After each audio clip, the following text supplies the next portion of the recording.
Notre éditorialiste Slimane Zeguidour est avec nous pour parler de cette visite de Narendra Modi. Bonsoir Slimane. Bonsoir. L'Inde est le tremplin des pays du Sud. Voilà ce que déclare le Premier ministre indien. Que représente au juste ce pays pour les pays du Sud? Alors, il y a l'image que Modi veut vendre, il y a l'image de l'Inde éternelle, qui reste pour les élites du Grand Sud, de ce qu'on appelait le tiers-monde, un modèle, un exemple crucial d'un pays qui non seulement a connu un décollage économique spectaculaire, une démocratie assez stable, on dit toujours c'est la plus grande démocratie du monde, mais surtout presque une résurrection. C'est un pays dont l'indépendance en 1947 a été un désastre, puisque le pays a été divisé en trois.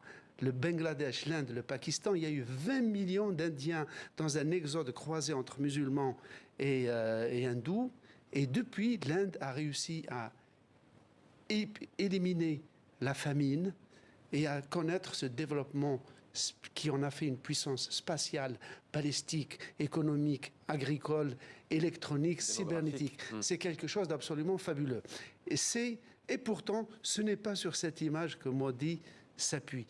Modi veut donner l'image que le moteur d'un pays, ce n'est pas la créativité, c'est le nationalisme. Et on le sait, c'est notoire.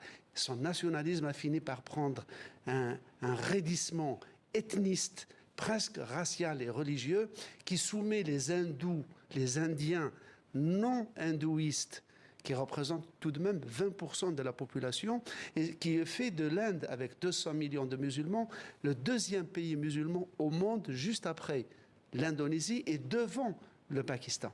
Donc il y a ce visage de Janus de l'Inde, un exemple à suivre pour vraiment se retrousser les manches et travailler et en récolter les fruits, mais aussi un visage de nationalisme avec une certaine mégalomanie. Regardez par exemple, il s'est vanté d'avoir bâti la plus haute statue du monde consacrée à un nationaliste hindou de l'indépendance. C'est une statue qui fait 240 mètres carrés de hauteur, 4 fois la statue de la Liberté, moitié moins que la moitié de la Tour Eiffel. Merci Slimane pour ce décryptage. Narendra